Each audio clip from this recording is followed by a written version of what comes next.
ഞാൻ ആരാന്ന് ചോദിച്ചാൽ നിഷ്പക്ഷനായ ഒരു വ്യക്തിയാണോ? 100% ഞാനൊരു ആര്യ ബ്രാഹ്മണ സവർണ ഹിന്ദു വലതുപക്ഷ ആക്ടിവിസ്റ്റാണ്. ശബരിമല കേസിന് പിന്നിൽ ക്രിസ്ത്യാനികളല്ല, മുസ്ലിങ്ങളല്ല, കമ്മ്യൂണിസ്റ്റുകാരല്ല, തീവ്ര ഹിന്ദുത്വവാദികൾ തന്നെയാണ് എന്ന് ഞാൻ സൂചിപ്പിക്കുന്നതിന്റെ കാര്യം അതാണ് ഫാക്ട്. വാവരില്ലാന്ന് ഉളുപ്പില്ലാതെ പച്ചക്കളം, അതായത് കണ്ണിന്റെ മുമ്പിൽ വാവർ സ്വാമിയുടെ തറയിരിപ്പുണ്ട്. ഗോഡ്സേവാദികൾ ഇന്ത്യയുടെ ആത്മാവിനെ ബാധിച്ച ക്യാൻസറാണ്. യഥാർത്ഥത്തിൽ ഈ തീവ്ര ഹിന്ദുത്വവാദികൾ കാരണം ഏറ്റവും നാണക്കേട് ഹിന്ദുക്കളാണ് അനുഭവിക്കുന്നത്. തീവ്ര ഹിന്ദുത്വവാദികൾക്ക് തീവ്ര ഇസ്ലാമിസ്റ്റുകളെ ഇഷ്ടമാണ് ഉള്ളിൽ. കാര്യം എന്താ അറിയോ? ഇവര് രണ്ടും feed on to each other. ഹിന്ദുക്കളിലെ തീവ്ര സ്വരക്കാർ എപ്പോഴും അപ്പുറത്തൊരു ശത്രുവിനെ നിർമ്മിച്ചുകൊണ്ടിരിക്കും. നമ്മുടെ പെൺകുട്ടികളെ തട്ടിക്കൊണ്ടുപോകുന്നു, നമ്മുടെ സ്ഥലം തട്ടിക്കൊണ്ടുപോകുന്നു, ലവ് ജിഹാദ്, ലാൻഡ് ജിഹാദ്, മുസ്ലിങ്ങൾ തുപ്പിയിട്ടാണ് ആഹാരം തരുന്നത്, ഹലാൽ ജിഹാദ്, ഇങ്ങനെ കള്ളം പറഞ്ഞുകൊണ്ടേയിരിക്കും. എന്റെ രാഷ്ട്രീയത്തിനെതിരെ നിൽക്കുന്ന ആളാണ് വേടൻ. അതൊരു അവസരമായി തീർന്ന് അവനെ പരമാവധി കരിവാരത്തേക്കാന്നല്ല നമ്മൾ വിചാരിക്കേണ്ടത്. ദിലീപേട്ടൻ ആ കാര്യത്തിൽ നിരപരാധിയാണെന്ന് എനിക്ക് 100% ബോധ്യമുണ്ട്. ശ്രീ രാഹുൽ ഗാന്ധി ഉയർത്തിയ പോയിന്റ് വളരെ വാലിഡാണ്. അത് ഇന്ത്യയിലെ ഇലക്ടോറൽ സിസ്റ്റത്തെ ശുദ്ധീകരിക്കുന്ന രീതിയായിരിക്കണം. ഇലക്ഷൻ കമ്മീഷണറായ TN ശേഷന് ഫാൻസ് അസോസിയേഷൻ ഉണ്ടായിരുന്ന നാടാണിത്. വിശ്വാസിയുടെ ഏറ്റവും വലിയ ശത്രുവും എതിരാളിയും അന്ധവിശ്വാസിയും തീവ്രവിശ്വാസിയുമാണ്. വിശ്വാസത്തെ സാമ്പത്തികമായും ലൈംഗികമായും ചൂഷണം ചെയ്യുന്നവരാണിവർ.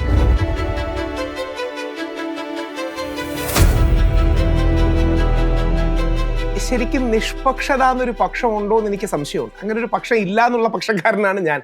പകരം ഈ നമ്മൾ മീഡിയയുടെ ലാംഗ്വേജ് പണ്ട് നമ്മൾ പറയും ഇമ്പാർഷ്യാലിറ്റി വേണമെന്ന്. ഇന്ന് ഇമ്പാർഷ്യാലിറ്റി വേണമെന്നല്ല പറയുന്നത്, ഒബ്ജക്റ്റിവിറ്റി വേണമെന്നാണ്. എന്ന് പറഞ്ഞാൽ നമ്മൾ പക്ഷപാതപരം ആവരുത് എന്നല്ല നമ്മൾ പറയുന്നത്, ഇന്ന് വസ്തുനിഷ്ഠമാകണമെന്നാണ്. നമുക്ക് എന്തെങ്കിലും ഒരു പൊസിഷൻ എടുക്കുന്നതിൽ യാതൊരു തെറ്റുമില്ല. അപ്പം ഞാൻ ആരാന്ന് ചോദിച്ചാൽ നിഷ്പക്ഷനായ ഒരു വ്യക്തിയാണോ? 100% ഞാൻ പലപ്പോഴും ആലങ്കാരികമായി പറയാറുണ്ട്, ഞാനൊരു ആര്യ ബ്രാഹ്മണ സവർണ ഹിന്ദു വലതുപക്ഷ ആക്ടിവിസ്റ്റാണ്. അതാണ് എൻ്റെ കോർ ഐഡന്റിറ്റി. ആര്യ ബ്രാഹ്മണ സവർണ ഹിന്ദു വലതുപക്ഷ ആക്ടിവിസ്റ്റ്. എന്നാൽ വസ്തുതകൾ പറയാൻ, സത്യം പറയാൻ, ഫാക്റ്റ് പറയാൻ നമ്മൾ മടിക്കേണ്ട കാര്യമില്ല. അത് ഇന്നും ഇന്നലെയല്ല. 2018 ശബരിമല പ്രക്ഷോഭം നടക്കുമ്പോൾ ഞാൻ ആദ്യമേ പറഞ്ഞു, എൻ്റെ ജീവിതത്തിലെ ഏറ്റവും വലിയ വെളിപാടുകളിലൊന്നും അതായിരുന്നു. ശബരിമല കേസിന് പിന്നിൽ ക്രിസ്ത്യാനികളല്ല, മുസ്ലിങ്ങളല്ല, കമ്മ്യൂണിസ്റ്റുകാരല്ല, തീവ്ര ഹിന്ദുത്വവാദികൾ തന്നെയാണ് എന്ന് ഞാൻ സൂചിപ്പിക്കുന്നതിൻ്റെ കാര്യം അതാണ് ഫാക്റ്റ്. അതിപ്പം ഞാൻ പറഞ്ഞാലും ഇല്ലെങ്കിലും സത്യമല്ലാതാവൂലല്ലോ. ഉദാഹരണം, ശബരിമലയിൽ യുവതികളെ കയറ്റണമെന്നും പട്ടാളത്തെ ഉപയോഗിച്ച് യുവതികളെ കയറ്റണമെന്ന് പറഞ്ഞത് തീവ്ര ഇസ്ലാമോഫോബിയ പലപ്പോഴും പറയാറുള്ള നമ്മുടെ സുബ്രഹ്മണ്യ സ്വാമിയാണ്. സുബ്രഹ്മണ്യ സ്വാമി എന്ന് പറഞ്ഞാൽ ഹാർവേർഡ് പ്രൊഫസറാണ്, BJPയുടെ രാജ്യസഭാ MP ആണ്. BJPയിലെ 90% ആൾക്കാർക്ക് ഇദ്ദേഹം പറയുന്നതിനോട് യോജിപ്പില്ല. പക്ഷെ അദ്ദേഹം പറയുന്നത് ശബരിമലയിൽ പട്ടാളത്തെ ഉപയോഗിച്ച് ഞങ്ങളുടെ അമ്മമാരെ, നമ്മുടെ സഹോദരിമാരെ എല്ലാം പ്രൊട്ടസ്റ്റ് ചെയ്യുന്നവരെ പിടിച്ചു മാറ്റി ഇവിടെ കയറ്റണമെന്നാണ്. ഇത് അന്നും ഞാൻ പറയും, ഇന്നും ഞാൻ പറയും. ഇപ്പൊ ശബരിമലയിൽ അയ്യപ്പന്റെ സുഹൃത്ത് വാവർ, നമുക്ക് എത്രയോ നൂറ്റാണ്ടുകളായിട്ട് അറിയാം, അയ്യപ്പൻ്റെ ആത്മമിത്രമാണ് വാവർ. അത് വാവരല്ല, വാപുരനാണ് എന്ന് തീവ്ര ഹിന്ദുത്വവാദികൾ, നല്ല ഹിന്ദുത്വവാദികളും പറയില്ല. ഇപ്പൊ ശ്രീ കുമ്മൻ രാജശേഖരനെ പോലുള്ളവരങ്ങനെ പറയില്ല. പക്ഷെ തീവ്ര ഹിന്ദുത്വവാദികൾ പറയാറുണ്ട്. അതൊരു തെറ്റാണ്. ഇപ്പൊ എനിക്ക് എന്ത് ചെയ്യാൻ പറ്റും? അതൊരു കള്ളമാണ്. അപ്പം കള്ളത്തെ കള്ളമെന്ന് നമ്മൾ വിളിക്കാതെ എങ്ങനെ ഇരിക്കും? അപ്പം ആ രീതിയിൽ ഫാക്റ്റ് പറഞ്ഞാൽ മതി. പക്ഷേ ഞാൻ റൈറ്റ് വിങ് ആക്ടിവിസ്റ്റ് തന്നെയാണ്, ഹിന്ദു സ്വത്വബോധത്തിൽ ആക്ടിവിസ്റ്റാണ്. ചില ആൾക്കാർ ഒരുപാട് പേര് എനിക്ക് കമൻറ്റ് അയക്കാറുണ്ട്, നിങ്ങൾ നല്ലൊരു മതേതരവാദിയാണ്. ഞാൻ അവരെ എല്ലാം കഴിയുന്നത്ര തിരുത്തും. ഞാൻ പറയും, ഞാൻ മതേതരവാദിയല്ല, മതസൗഹാർദ്ദവാദിയാണ്. ഞാൻ സെക്കുലർ അല്ല, പ്ലൂറലിസ്റ്റാണ്. അതായത് മതേതരനല്ല, മതസൗഹാർദ്ദവാദിയാണ്. നെഹ്റുവിയൻ സെക്കുലറിസം അല്ല, മതസൗഹാർദ്ദമാണ് ആണ് ഞാൻ സ്ഥിരം പറയാറുള്ളത്. അതായത് ഇന്ത്യയുടെ കൊടി എന്ന് പറയുന്നത്, ഇപ്പം താങ്കളും ഞാനും ഒക്കെ നമ്മൾ സ്കൂളിൽ പഠിച്ചത് ഇത് ത്യാഗവും ധീരസന്നദ്ധതയും, ഇത് വെള്ള സമാധാനം, പച്ച ഫലഭൂയിഷ്ഠതാന്നാണ്. എനിക്ക് എന്ത് ചെയ്യാൻ പറ്റും? അങ്ങനെയല്ല. ഏപ്രിൽ 13, 1921 ഈ കൊടി ഡിസൈൻ ചെയ്യുന്ന അവസരത്തിൽ ഈ കൊടി ഡിസൈൻ ചെയ്യുന്ന പിങ്കാളി വെങ്കയ്യയും മഹാത്മാഗാന്ധി യങ് ഇന്ത്യയിൽ ഇതിന്റെ ചരിത്രം എഴുതുന്നുണ്ട്. മഹാത്മാഗാന്ധി പറയുന്നത് ഈ റെഡിഷ് ഓക്രെ, അന്ന് കുറച്ചുകൂടെ കിടപ്പുള്ള ഒരു കളറായിരുന്നു. റെഡിഷ് ഓക്രെ ഹിന്ദുക്കൾക്ക്, ബുദ്ധിസ്റ്റുകൾക്ക്, ജെയിൻ, സിഖ് അടങ്ങിയ ധാർമ്മിക് റിലീജിയൻസിന്, വെള്ള ക്രിസ്ത്യാനികൾക്ക്, പാഴ്സിക്ക് അടക്കമുള്ള എല്ലാ ന്യൂനപക്ഷങ്ങൾക്ക്, പച്ച മുസ്ലിങ്ങൾക്ക്. ഇപ്പം നിങ്ങൾ ഇടതുപക്ഷക്കാരനായാലും വലതുപക്ഷക്കാരനായാലും മധ്യപക്ഷക്കാരനായാലും പക്ഷമില്ലാത്തവനാണെങ്കിൽ ഇതാണ് സത്യം. എനിക്കായിട്ട് മാറ്റാൻ പറ്റൂ. ഓൾറെഡി ഒരു ദിവസം ഡോക്യുമെൻ്റായ ഒരാൾ എഴുതിയ ഒരു കാര്യം, ഇപ്പം ഇന്ത്യയുടെ സ്വാതന്ത്ര്യം ഓഗസ്റ്റ് 15, 1947 കിട്ടിയെന്ന് പറയുന്നുണ്ട്. നിങ്ങൾ ഹിന്ദു ആണെങ്കിലും മുസ്ലിം ആണെങ്കിലും ക്രിസ്ത്യാനി ആണെങ്കിലും മതേതരവാദിയാണെങ്കിലും മതസൗഹാർദ്ദവാദിയാണെങ്കിലും മാനവ സൗഹാർദ്ദവാദിയാണെങ്കിലും പിന്നെന്താ, കോൺഗ്രസ് ആണെങ്കിലും BJP ആണെങ്കിലും കമ്മ്യൂണിസ്റ്റുകാരനാണെങ്കിലും ആപ്പാണെങ്കിലും അരാഷ്ട്രീയവാദിയാണെങ്കിലും അതൊരു ഫാക്റ്റ് അല്ലേ, ഒരു വസ്തുതയല്ലേ? ആ വസ്തുത പറയുന്നേ ഉള്ളൂ എന്നാണ് എൻ്റെ BJP സർക്കാരിന്റെ ഒരു പിൻബലം തീവ്ര ഹിന്ദുത്വത്തിന്റെയും കൂടി ഒരു സപ്പോർട്ടിലാണ് തീർച്ചയായിട്ടും പോകുന്നത്. പക്ഷേ രാഹുൽ ഈ പറയുന്ന പോലെ ഈ തീവ്ര ഹിന്ദുത്വത്തെ ശക്തമായിട്ട് എതിർക്കുന്നുണ്ട്. പിന്നെ എന്നാൽ ഒപ്പം BJP സർക്കാർ, നരേന്ദ്രമോദി സർക്കാരിനോടും ഒരു ഒരു നരേന്ദ്രമോദിജിയെ പല കാര്യങ്ങളിലും അനുഭവമുണ്ട്. അപ്പൊ ഈ തീവ്ര ഹിന്ദുത്വം അവരുടെ ഒരു ബലവും കൂടിയാണ്. അപ്പോൾ ഞാൻ ഏതോ പടത്തിൽ തിലകൻ ചോദിക്കുന്ന പോലെ എവിടുന്ന് കുട്ടി ഈ ധൈര്യം എന്ന് പറയുന്ന പോലെ രണ്ട് കാര്യങ്ങളാണ് അതിലൊന്ന്.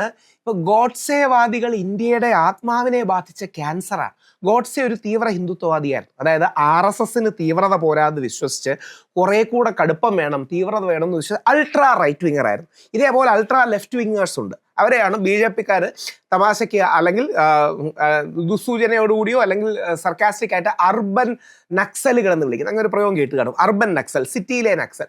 ഇതേപോലെ ഈ അൾട്രാ റൈറ്റ് ആണ് അർബൻ നാസികൾ. അതായത് അർബൻ മേഖലയിലുള്ള, നഗരമേഖലയിലുള്ള തീവ്ര ഹിന്ദുത്വവാദികളും നാസികളും. നമ്മുടെ ഒരു ടീച്ചറിനെ ഓർമ്മ കാണും, കോഴിക്കോട്ടെ പ്രമുഖമായൊരു എഞ്ചിനീയറിംഗ് കോളേജിലെ ടീച്ചർ, ഗോഡ്സെ ഗാന്ധിജിയെ കൊന്നത് നന്നായി എന്നൊക്കെ എഴുതുന്ന ആൾക്കാരുള്ളത്. അപ്പൊ ഇതൊരു തരം മനോരോഗമാണ്. ഗാന്ധിജി എന്ന് പറയുന്ന ഇന്ത്യക്ക് വേണ്ടി സ്വാതന്ത്ര്യം പൊരുതി നേടിയ നമ്മുടെ രാഷ്ട്രപിതാവിനെ ഗോഡ്സെ കൊന്നത് നന്നായി എന്ന് പറഞ്ഞത്, ഗോഡ്സെ ഒരു ദിവസം പോലും ബ്രിട്ടീഷുകാരോട് പോരാടി ജയിലിൽ കിടന്നിട്ടില്ല. ഇന്ത്യക്ക് വേണ്ടി എന്തെങ്കിലും ഗുണമുള്ള സാധനം ചെയ്തിട്ടില്ല. ബ്രിട്ടീഷുകാർക്കെതിരെ ഈ രാജ്യം മുഴുവൻ പോരാടുമ്പോൾ ഹിന്ദു മുസ്ലിം കലാപം ഉണ്ടാക്കി ബ്രിട്ടീഷുകാരെ ഇൻഡയറക്ട്ലി ഹെൽപ്പ് ചെയ്ത് വെക്കുന്നതാണ് ഗോഡ്സെ. അപ്പൊ ഇതിന്റെ കാര്യം ഇത് തെറ്റാന്ന് പറയാൻ നമ്മുടെ BJPക്കാർക്ക് RSSകാർക്ക് ഒരു ആർജവം വേണം. ഇനി RSSലെ ഞാൻ പലപ്പോഴും എനിക്ക് ഏറ്റവും ഇഷ്ടം, ഗാന്ധിജി കഴിഞ്ഞാൽ എനിക്ക് ഏറ്റവും ആദരവുള്ളത് പൂജനീയ സർസംഘ് ചാലക് ഗുരുജി ഗോൾവൽക്കറാണ്. ഗുരുജി ഗോൾവൽക്കർ എന്ന് പറഞ്ഞാൽ RSSന്റെ ചരിത്രത്തിലെ ഏറ്റവും പ്രധാനപ്പെട്ട വ്യക്തി. RSS BJPയുടെ ചരിത്രത്തിലെ ഏറ്റവും പ്രധാനപ്പെട്ട 5 വ്യക്തികളെ നോക്കുകയാണെങ്കിൽ ഒരുപക്ഷെ മോദിജി വരുപോലുമില്ല. പക്ഷെ അവിടെ ഉറപ്പായിട്ട് വരുന്ന പേരുകളാണ് ഗുരുജി ഗോൾവൽക്കർ, ഡോക്ടർ ഹെഡ്ഗേവാർജി. അപ്പം ഇദ്ദേഹം RSSനെ ഏറ്റവും കൂടുതൽ കാലം നയിച്ച സംഘ് ചാലകാണ് നമ്മുടെ ഗുരുജി ഗോൾവൽക്കർ. ഗുരുജി ഗോൾവൽക്കർ ആദ്യ കാലത്ത് ഒരു കടുത്ത ക്രിസ്ത്യൻ വിരോധിയും മുസ്ലിം വിരോധിയും കമ്മ്യൂണിസ്റ്റ് വിരോധിയായിരുന്നു. അദ്ദേഹം ക്രിസ്ത്യാനികളും മുസ്ലിങ്ങളും കമ്മ്യൂണിസ്റ്റുകാരും നമ്മുടെ ശത്രുക്കളാണെന്ന് എഴുതിയിട്ട് വരെയുണ്ട്. പക്ഷെ ആ മനുഷ്യൻ നന്നായി, കാലാന്തരത്തിൽ നന്നായി കുറെ കൂടെ ഗാന്ധിജിയുടെ അടുത്തേക്ക് വന്നു. ഞാൻ എനിക്കൊന്ന് മാതൃകയിൽ അഭിലാഷോട്ടിരുന്നപ്പോഴാണ് കുറെ തർക്കിച്ചു, കുറെ പേരെ പറഞ്ഞു RSSനെ കിട്ടുന്ന അവസരത്തിൽ വിളിപ്പിക്കുകയാണ്, ഗുരുജി ഗോൾവൽക്കറെ വിളിപ്പിക്കുകയാണ്. നമ്മൾ ഇത് വിളിപ്പിക്കുകയും കറപ്പിക്കുകയല്ല, ഇതൊരു ഫാക്റ്റാണ്. അതായത് ഗുരുജിയുടെ ആദ്യ കാലത്തെ നിലപാടിൽ നിന്ന് പരിണാമം ഉണ്ടായി. അദ്ദേഹം കുറെ കൂടി ഒരു ബഹുസ്വരവാദിയും മതസൗഹാർദ്ദവാദിയുമായി. ഇത് ഇന്നത്തെ ആൾക്കാരുടെ പ്രശ്നം, ആരുടെയെങ്കിലും പോസിറ്റീവ് പറഞ്ഞാൽ അവരെ വിളിപ്പിക്കുകയാണെന്ന് പറയും. ആരുടെയെങ്കിലും എന്താ പറയണേ, എന്തെങ്കിലും ഹൈലൈറ്റ് ഉണ്ട്, ഒരു മിഡിൽ ഗ്രൗണ്ട് പറയുകയാണെങ്കിൽ ബാലൻസ് ചെയ്യുകയാണെന്ന് പറയും. അല്ലെങ്കിൽ മിഡിൽ ഗ്രൗണ്ട് പറയുകയാണെങ്കിൽ ഒന്നെങ്കിൽ അവിടെ അല്ലെങ്കിൽ ഇവിടെ എന്ന് പറയും. ഈ ഒന്നെങ്കിൽ അവിടെ അല്ലെങ്കിൽ ഇവിടെ എന്ന് പറയുന്നതാണ് ഈ കാലത്തിന്റെ ഏറ്റവും വലിയ പ്രശ്നം. നമ്മൾ അവിടെയും ചില നല്ല പോയിന്റ് കാണും, ഇവിടെയും ചില നല്ല പോയിന്റ് കാണും. മധ്യത്തിൽ നിന്നുകൊണ്ട് ആ 2 പോയിന്റുകളെ സമന്വയിപ്പിക്കുകയാണ് നമുക്ക് വേണ്ടത്. ഒരിക്കല് ശശികല എന്ന് പറയുന്ന വ്യക്തി, ഞാൻ അങ്ങനെ പറയാനാണ്, അങ്ങനെ ഒരു വ്യക്തിയാണ്. അപ്പോൾ പുള്ളിക്കാരി പറഞ്ഞാണ് ബ്രിട്ടീഷുകാർ, അത് രാഹുൽ തന്നെ അതിനെക്കുറിച്ച് പറഞ്ഞിട്ടുണ്ടായിരുന്നു, ബ്രിട്ടീഷുകാർ ഇൻട്രൊഡ്യൂസ് ചെയ്ത ഒരാളാണ്, അവർ കൊണ്ടിറക്കിയതാണ് മഹാത്മാഗാന്ധിജി. ഒരു ഞെട്ടിക്കുന്ന, അല്ലെങ്കിൽ എന്ത് ധൈര്യം വന്നു. ഇപ്പോൾ 2 കാര്യമുണ്ട് അതിലുള്ളത്. ഒന്ന്, അവർ പഠിച്ചത് എവിടുന്ന് പഠിച്ചു എന്നുള്ളൊരു ഒറ്റ ക്വസ്റ്റ്യൻ. അപ്പോൾ എങ്ങനെ പഠിച്ചിട്ടാണ് അവർ അധ്യാപികയായതെന്നുള്ള സംഭവം. അടുത്തത്, ഇവർ കുട്ടികളെ പഠിപ്പിക്കുന്നു എന്നുള്ള സംഭവം. അപ്പോൾ ആ കുട്ടികൾ ഡെഫിനറ്റ്ലി കുട്ടികളെ ഇത് പഠിപ്പിച്ചിരിക്കണം ഉറപ്പായിട്ടും. ഇതിനെങ്ങനെയാണെന്ന് രാഹുൽ ശക്തമായിട്ട് രാഹുൽ എതിർത്തു. അതൊരു ഭയങ്കര സന്തോഷമുണ്ട്. ഒന്ന് ആലോചിച്ച് നോക്കിയേ, ഗോഡ്സെക്ക് പോലും അങ്ങനെ ഒരു അഭിപ്രായം ഇല്ലായിരുന്നു. അതായത് മഹാത്മാഗാന്ധിയെ കൊല്ലാൻ ആയുധമെടുത്ത ഗോഡ്സെ തീവ്രവാദിയാണ്. സ്വതന്ത്ര ഇന്ത്യ ആദ്യമായി തൂക്കിലേറ്റിയ തീവ്രവാദിയാണ് ഗോഡ്സെ. ഗോഡ്സെക്ക് പോലും അങ്ങനെ അഭിപ്രായമില്ല. ഗോഡ്സെയുടെ റൈറ്റിംഗ്സ് വായിച്ചു നോക്കിയാൽ, വൈ ഐ കിൽഡ് ഗാന്ധിജി ഒക്കെ വായിച്ചു നോക്കിയാൽ ഗോഡ്സെ പറയുന്നത്, ആദ്യ കാലത്ത് ഞാൻ വളരെ ഗാന്ധിജിയിൽ ഇൻഫ്ലുവൻസ്ഡ് ആയിരുന്നു, വീര സവർക്കിൽ ഇൻഫ്ലുവൻസ്ഡ് ആയിരുന്നു. പിന്നീട് അദ്ദേഹത്തിന്റെ പാതയോട് എനിക്ക് എതിർപ്പ് തോന്നി കുറെ കാര്യങ്ങളാണ്. പല സ്ഥലത്തും ഗാന്ധിജി എന്ന് വിളിച്ചാണ് അദ്ദേഹം സംസാരിക്കുന്നത്. അപ്പം ആ ഗാന്ധിജിയെ ബ്രിട്ടീഷുകാർ ഇറക്കിയതാണെന്നൊക്കെ പറയാനേ അല്ല. അത് പറയുന്ന എന്തുകൊണ്ടാണെന്നറിയോ, അതും കൂടെ അറിഞ്ഞിരിക്കണം. അതുകൊണ്ടാണ് ഞാൻ പറഞ്ഞു, ഞാൻ ഈ ടീച്ചർ എന്ന് വിളിക്കില്ല, ശ്രീമതി ശശികലയെന്നോ എന്ത് പേര് വിളിച്ചാലും എന്തെങ്കിലും ഒരു സെൻസ് വേണ്ടേ നമ്മൾ പറയുന്നതിന്. ഇത് ശരി, ഇനി ഇത് ആരാ പറയണേ? ഇനി ഇത് കാക്കുന്ന BJPക്കാരും RSSകാരും ഉണ്ടെങ്കിൽ നിങ്ങൾ അറിയേണ്ട കാര്യം, RSSന്റെ പ്രാതസ്മരണയുടെ ഭാഗമാണ് ഗാന്ധിജി. അതായത് ഇന്ത്യയിലുണ്ട് മഹാന്മാരായ ആൾക്കാരെ സ്മരിക്കാൻ വേണ്ടി RSSകാർക്ക് ഒരു പ്രാതസ്മരണയുണ്ട്, അവരുടെ ശാഖകളിൽ പറയുന്നത്. അതിന്റെ ഭാഗമാണ് ഗാന്ധിജി. ഒരുപാടൊന്നുമല്ല, 6-7 മാസം മുമ്പ് നമ്മുടെ സർസംഘ് ചാലക് മോഹൻ ഭഗവത്ജി ഒരു പുസ്തക റിലീസിന്, ഗാന്ധിജിയെ കുറിച്ചുള്ള പുസ്തക റിലീസിന് പറഞ്ഞിട്ടുണ്ട്, ഗാന്ധിയെ പോലുള്ള ഹിന്ദുക്കളാവാനാണ് നമ്മൾ ശ്രമിക്കേണ്ടത്. നരേന്ദ്രമോദിജി ഔദ്യോഗികമായി ഗാന്ധി സങ്കല്പ യാത്ര എന്ന് പറഞ്ഞ് BJPക്കാരെ കൊണ്ടെല്ലാം എടുപ്പിച്ചിട്ടുണ്ട്. BJP ആണ് ഇന്ത്യയിലെ Hindu right wing or Hindutva right wing organisation. ഇത് എല്ലാ നാട്ടിലും ഈ ഇടതും വലതും ഉണ്ട്. ഇത് നമ്മൾ സത്യസന്ധമായിട്ട് പറയില്ല. ഇടതുപക്ഷക്കാരെന്ത് പറയുന്നറിയോ, ഞങ്ങൾ മതേതരവാദികൾ മാത്രമാണെന്ന് പറയും. വലതുപക്ഷക്കാരെന്ത് പറയുന്നറിയോ, ഞങ്ങൾ ദേശീയവാദികൾ മാത്രമാണെന്ന് പറയും. ഇത് രണ്ടും രണ്ട് ധാരകളാണ്. ഈ ഇടതുപക്ഷത്തെ ഗാന്ധിജി ചാനലൈസ് ചെയ്തിരുന്നതും അല്ലെങ്കിൽ വിശാല അർത്ഥത്തിൽ ഈ ലെഫ്റ്റ് ഓഫ് ദി സെന്റർ എന്ന് പറയുന്ന ഫോഴ്സസിന്റെ അന്നത്തെ തലവനായിരുന്നു Nehruji. Progressive, secular, scientific temper ഇതൊക്കെയുള്ള ആൾ. മറുഭാഗത്ത് നമ്മുടെ സർദാർ പട്ടേലായിരുന്നു. സർദാർ പട്ടേൽ എന്ന് പറഞ്ഞാൽ ഈ റൈറ്റ് വിങ് ഓർഗനൈസേഷനോട് ചേർന്ന് നിൽക്കുന്നതും RSSനോട് സോഫ്റ്റ് കോൺട്ര ഉണ്ടാകുകയും ആദ്യം RSSനെ നിരോധിക്കുകയും പിന്നീട് മാറ്റുകയും ഒക്കെ ചെയ്തത്. അതാണ് മോദിജിക്ക് പട്ടേൽജി എത്ര വലിയ കാര്യം. സർദാർ പട്ടേലിന്റെ ഏറ്റവും വലിയ പ്രതിമ ഉണ്ടാക്കിയാണ്. ഇത് റൈറ്റ് വിങ് ഫോഴ്സസ് ആണ്. എല്ലാ രാജ്യത്തും ഉണ്ടാവും. ഇപ്പൊ അമേരിക്കയെ നോക്കുകയാണെങ്കിൽ അമേരിക്കയിലെ ട്രംപ് ആണ് റൈറ്റ്, അമേരിക്കയിൽ ഇപ്പുറത്തുള്ളതാണ് നമ്മുടെ ലെഫ്റ്റ് ഓഫ് ദി സെന്റർ എന്ന് പറയുന്ന ഡെമോക്രാറ്റ്സ്. ഇത് അങ്ങോട്ടും ഇങ്ങോട്ടും ഒക്കെ എല്ലാ കാലഘട്ടത്തിലും ഉണ്ടാവും. പക്ഷേ യഥാർത്ഥത്തിൽ ഈ ഇടത് വലത് പക്ഷങ്ങൾ നമ്മുടെ ശരീരത്തിന്റെ രണ്ട് കൈകൾ പോലെയാണ്. ഇവയെ കോർഡിനേറ്റ് ചെയ്ത് ഒരുമിപ്പിച്ച് പിടിപ്പിക്കുന്ന സെന്റർ ആയിരുന്നു മഹാത്മാഗാന്ധി. ഇത് അന്നും ഇന്നും എന്നും അഭിപ്രായ വ്യത്യാസം ഉണ്ടാവും. പക്ഷേ നമുക്കൊരു കേന്ദ്രവും സെന്ററും ഉണ്ടല്ലോ. ഇപ്പം RSSന്റെ ആളാണ് നമ്മുടെ ശശികല ടീച്ചർ. RSSലെ മോഹൻ ഭഗവത്ജിക്ക് അഭിപ്രായം ഉണ്ടോ? നരേന്ദ്രമോദിജിക്ക് അഭിപ്രായമുണ്ടോ? പോട്ടെ, അമിത്ഷാ കുറച്ചുകൂടെ കടുപ്പമേറിയ നിലപാടെടുക്കുന്ന വ്യക്തിയാണല്ലോ.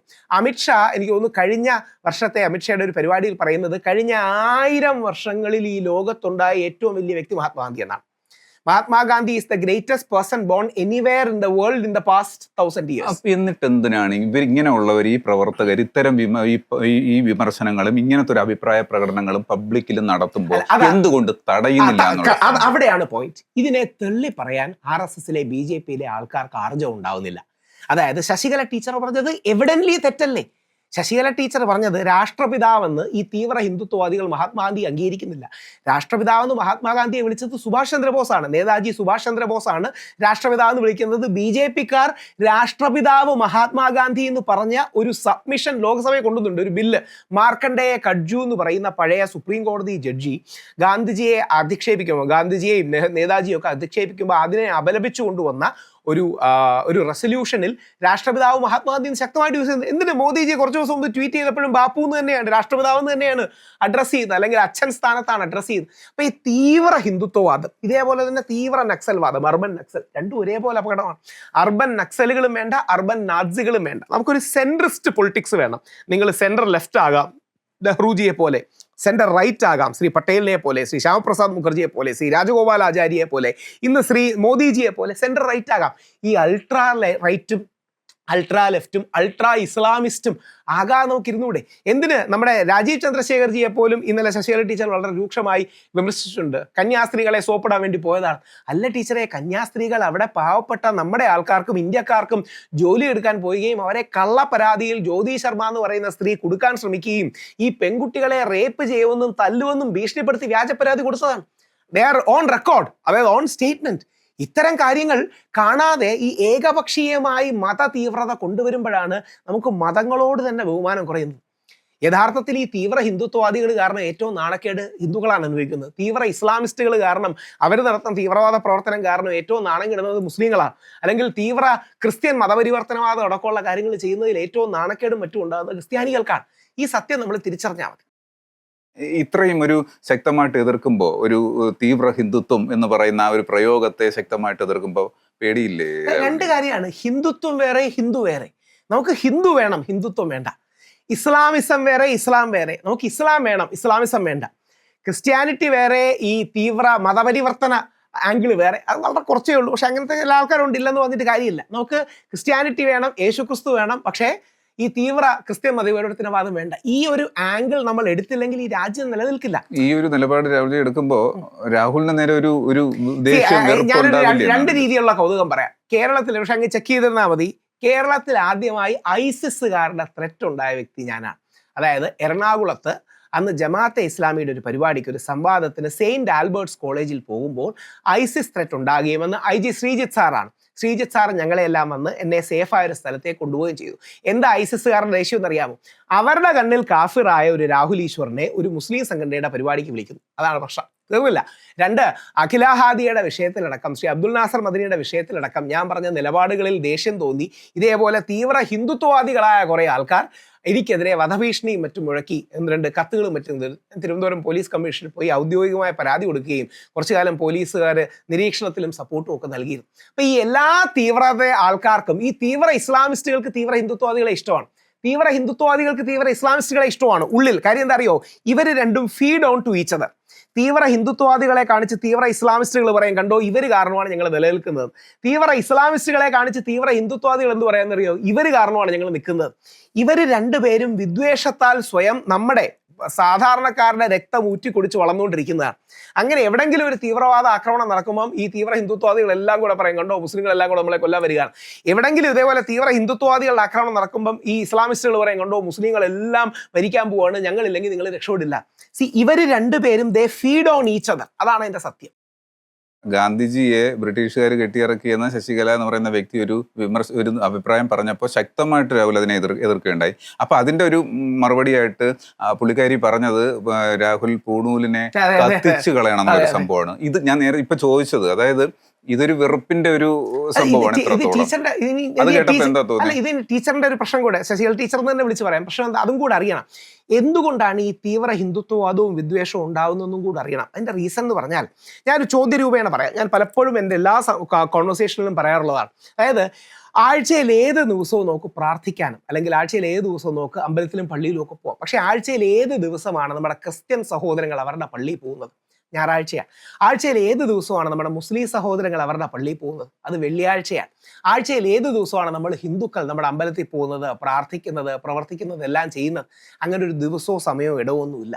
അപ്പൊ എന്ത് ചെയ്യുന്നു എന്ന് പറഞ്ഞാൽ നമ്മുടെ ഈ തീവ്ര സ്വരക്കാർ, ഹിന്ദുക്കളിലെ തീവ്ര സ്വരക്കാർ എപ്പോഴും അപ്പുറത്തൊരു ശത്രുവിനെ നിർമ്മിച്ചുകൊണ്ടിരിക്കും. എപ്പോഴും അപ്പുറത്തൊരു ശത്രു വേണം. ആ ശത്രു ഉണ്ടെങ്കിലേ നമുക്കൊരു ഊർജ്ജം ഉള്ളൂ.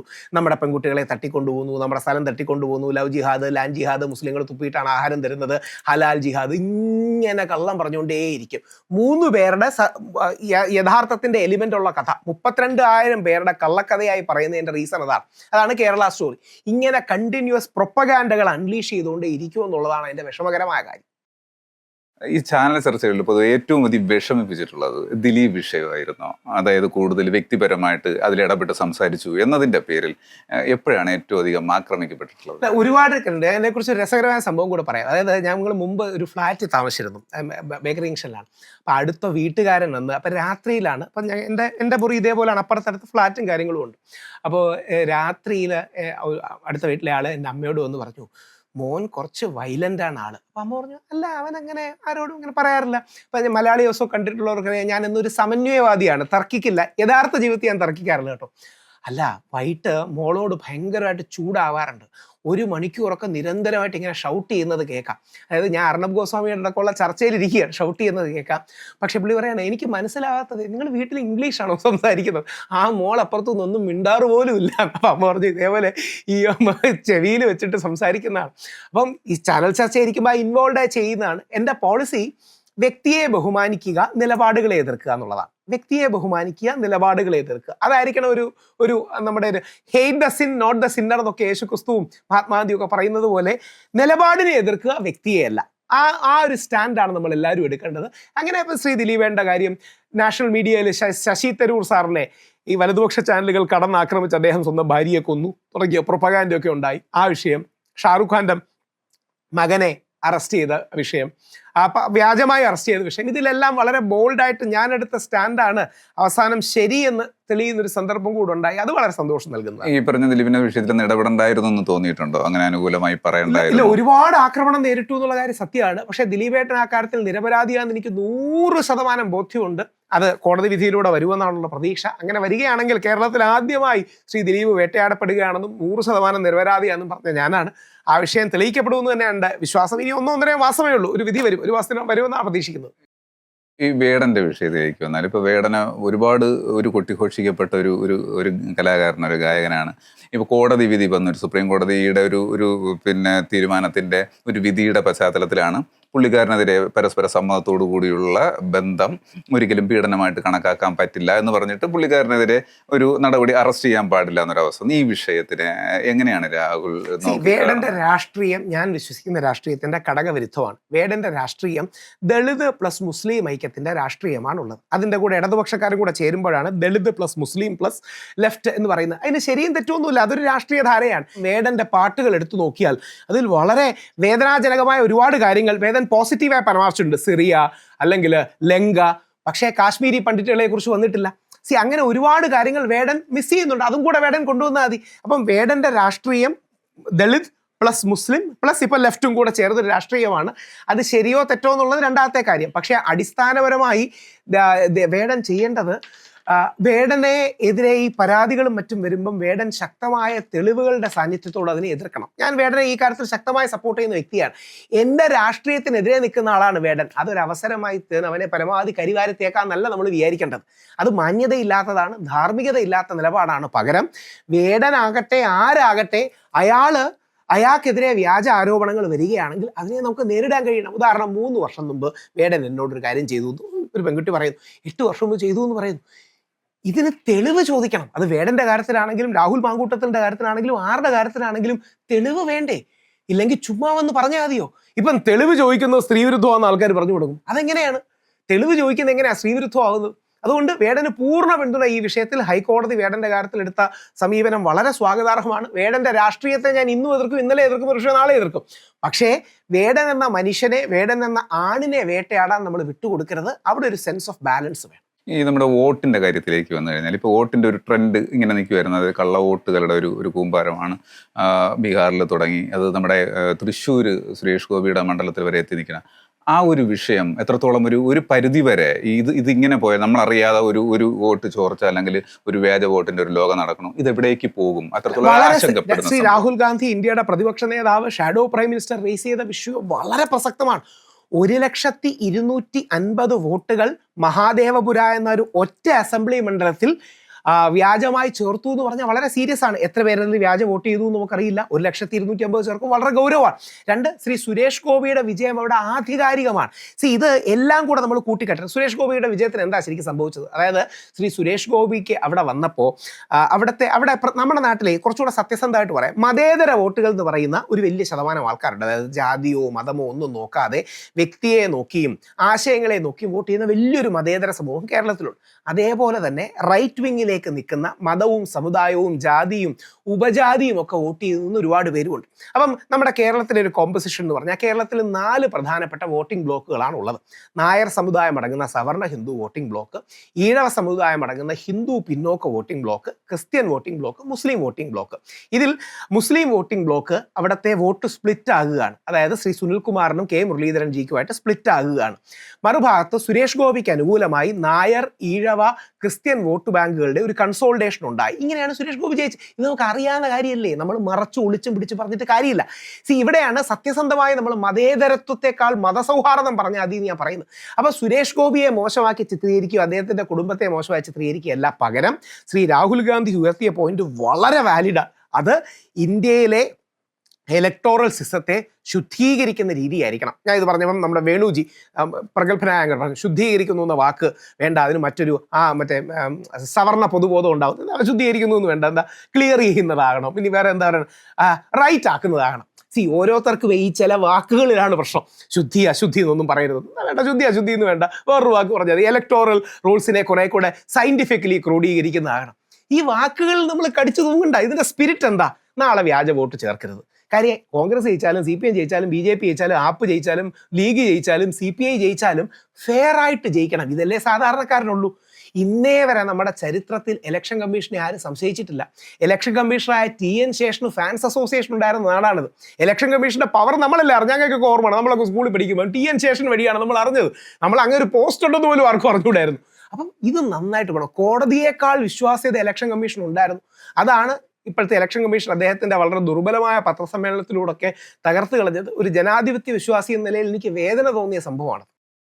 നിഷ്കളങ്കരായിട്ടുള്ള വിശ്വാസികളുണ്ട്. ആ വിശ്വാസികളാണ് എപ്പോഴും ഈ മതത്തിന്റെ നേരത്തെ പറഞ്ഞ പോലെ ഈ തീവ്രതയുടെ ആയുധം എന്ന് പറയുന്നത്. അവരെ ഭയപ്പെടുത്തി കൂടെ നിർത്തുക എന്നൊരു സംഭവം.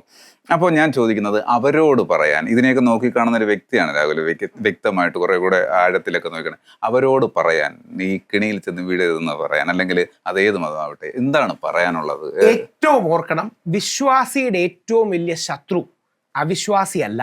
വിശ്വാസിയുടെ ഏറ്റവും വലിയ ശത്രുവും എതിരാളിയും അന്ധവിശ്വാസിയും തീവ്രവിശ്വാസിയുമാണ്. ഇത് ഓർത്തിരുന്നാൽ മതി. വിശ്വാസിയായ ഹിന്ദുവിൻ്റെ, മുസ്ലിമിൻ്റെ, ക്രിസ്ത്യാനിയുടെ എതിരാളി യുക്തിവാദിയോ നിരീശ്വരവാദിയോ ശാസ്ത്രപ്രചാരകരോ റാഷണലിസ്റ്റുകളോ അല്ല. നമ്മളെ ഏറ്റവും ദോഷം ചെയ്യുന്നത് നമ്മുടെ ഇടയിലുള്ള അന്ധവിശ്വാസികളും നമ്മുടെ ഇടയിലുള്ള തീവ്രവിശ്വാസികളുമാണ്. അതുകൊണ്ട് വിശ്വാസി യഥാർത്ഥത്തിൽ ഗാർഡ് ചെയ്യേണ്ടത് അവിശ്വാസികൾക്കെതിരെയല്ല, അന്ധവിശ്വാസികൾക്കും തീവ്രവിശ്വാസികൾക്കും എതിരെയാണ്. അതായത് നമ്മുടേതായ സമൂഹങ്ങളിൽ തീവ്ര നിലപാടുകൾ എടുക്കുന്നവർ, നമ്മുടേതായ സമൂഹങ്ങളിൽ അന്ധവിശ്വാസം പോകുന്നവർ. അങ്ങനെയാണ് പല ആൾക്കാരും അന്ധവിശ്വാസങ്ങളിലും അനാചാരങ്ങളിലും മനുഷ്യബലി തുടങ്ങിയ കാര്യങ്ങൾ വരുന്നത്. അങ്ങനെ മനുഷ്യബലി എന്നൊരു കാര്യമില്ല.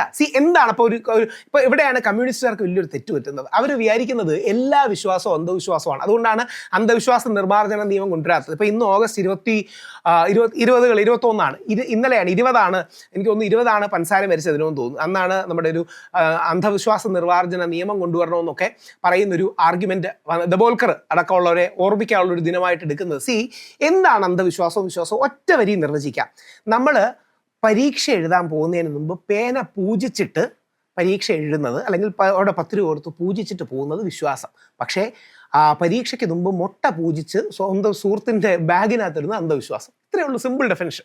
ആ സിമ്പിൾ ഡെഫിനിഷൻ എന്ന് പറയാനുള്ള കാരണം അതൊരു എക്സാമ്പിളാണ്. കാരണം എന്ന് പറഞ്ഞാൽ എൻ്റെ വിശ്വാസത്തിന് വേണ്ടി ഒരു 10 രൂപ കൊടുത്ത് ദൈവമേ, അല്ലെങ്കിൽ കർത്താവേ, അല്ലെങ്കിൽ അള്ളാഹുവേ, എനിക്കതിനൊരു ഗുണം വേണം, അല്ലെങ്കിൽ എന്നെ നീ സപ്പോർട്ട് ചെയ്യണമെന്ന് പറയുന്നത് നമുക്ക് കോൺഫിഡൻസ് തരും, പോസിറ്റിവിറ്റി നൽകും, മുമ്പോട്ട് പോകും.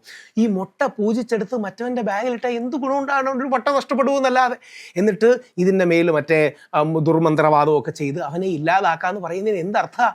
അങ്ങനെ ദുർമന്ത്രവാദമൊക്കെ ചെയ്ത് നമുക്ക് ഇല്ലാതാക്കാമെങ്കിൽ നമ്മുടെ ശത്രു രാജ്യങ്ങളോ ഇന്ത്യ ആക്രമിക്കാൻ വരുന്നവരെ ഈ ദുർമന്ത്രവാദം വെച്ചൊക്കെ നേരിട്ടാൽ പോരെ?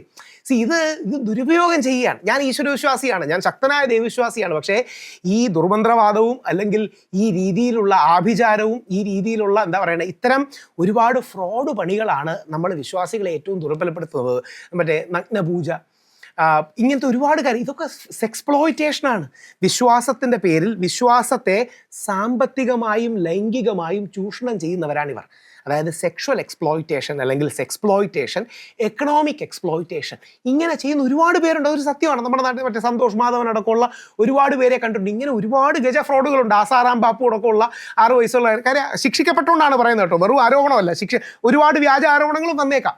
ശിക്ഷിക്കപ്പെട്ട ആൾക്കാർ ഒരുപാട് പേരുണ്ട്. അപ്പം മറ്റേ ഗുർമീത് റാം റഹീം എന്ന് പറയുന്ന ആൾ, ആ വ്യക്തിയെ വേറൊന്നും വേണ്ട, ആലങ്കാരികമായിട്ട് പറയുന്നുണ്ട്. അയാൾ എടുത്ത 2 സിനിമകൾ കണ്ടാൽ മതി, അയാളെ ജീവിതകാലം മുഴുവൻ ശിക്ഷിക്കാനുള്ള വകുപ്പ് നമുക്ക് ശിക്ഷിക്കണമെന്ന് നമുക്ക് തോന്നുന്നു. ഞാനാണ് മെസ്സഞ്ചർ ഓഫ് ഗോഡ് എന്നൊക്കെ പറഞ്ഞ് കാർട്ടൂൺ ചിത്രത്തിലൊക്കെ ഗ്രാഫിക്സ് ചെയ്യാൻ കഴിയുന്നത് വല്ലാത്തൊരു ഉളുപ്പില്ലായ്മയാണ്. ഒന്ന് ആലോചിച്ച് നോക്കിയേ. പിന്നെ മെസ്സഞ്ചർ ഓഫ് ഗോഡ്, ആൾക്കെങ്കിലും നിങ്ങളൊക്കെ എപ്പോഴെങ്കിലും വിഷമിച്ചിരിക്കുകയാണെങ്കിൽ ചിരിക്കാനായിട്ട് Ram Rahim Messenger of God പോയി യൂട്യൂബിൽ അടിച്ച് കാണുകയാണെങ്കിൽ അന്യഗ്രഹ ജീവികൾ വരുന്നു, ദൈവം ഇയാളെ അയക്കുന്നു. പറയുന്നതിന് നമുക്കൊരു ഉടുപ്പെന്നൊക്കെ പറയും.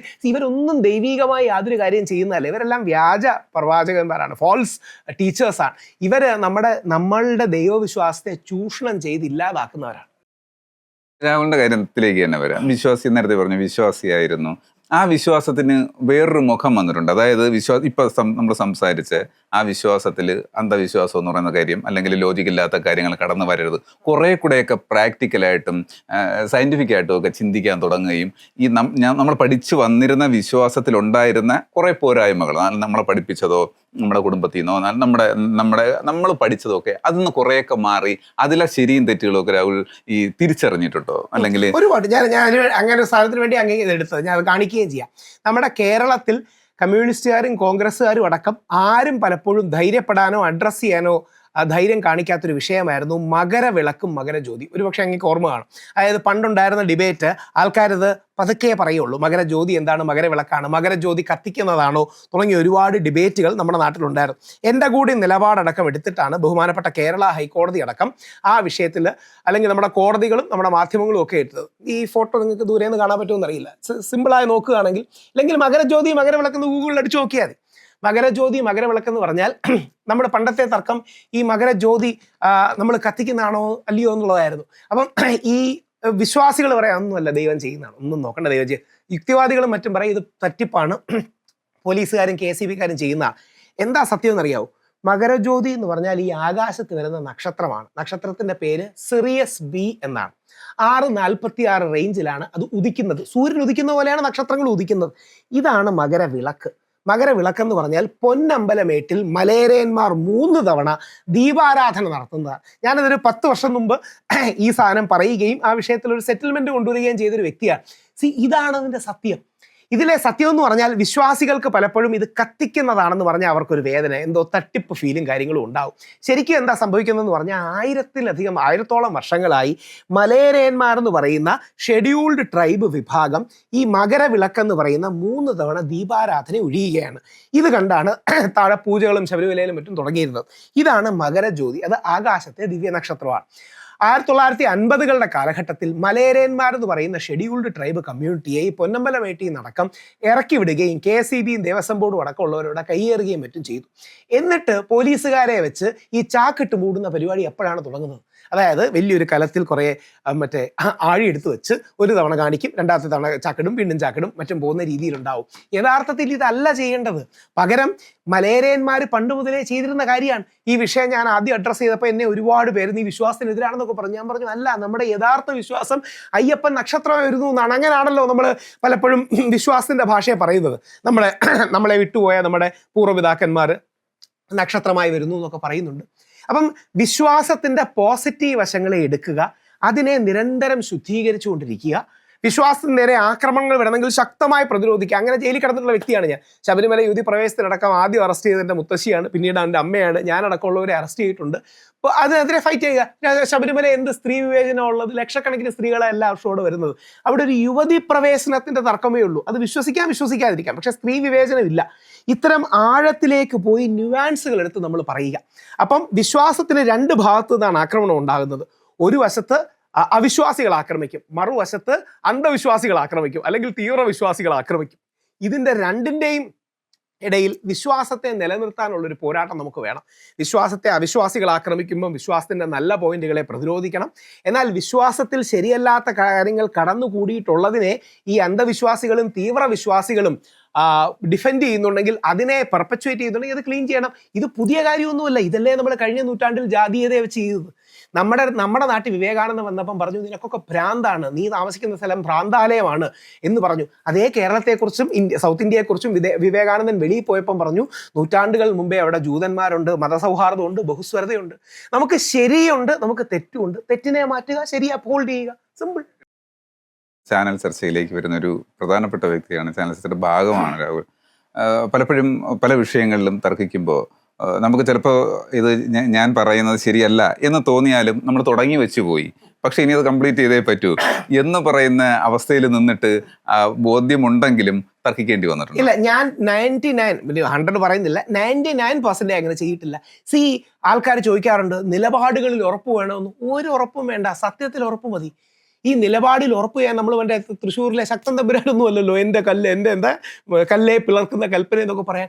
അവിടെയാണ് ഗാന്ധിജിയെ നമ്മൾ പഠിക്കേണ്ടത്. ഗാന്ധിജിയോട് ബാപ്പു കഴിഞ്ഞ ആഴ്ച നിങ്ങൾ പറഞ്ഞ നിലപാട് ഇതല്ലോ എന്നുള്ളത് പറയുമ്പോൾ ഗാന്ധിജി ഈസി ആയിട്ട് പറയും എൻ്റെ കഴിഞ്ഞ ആഴ്ച പുതിയ കുറേ സത്യങ്ങളും ബോധ്യങ്ങളും എൻ്റെ മുമ്പിൽ വന്നു. എൻ്റെ നിലപാടിന് എന്താണ് വലിയ പ്രത്യേകത?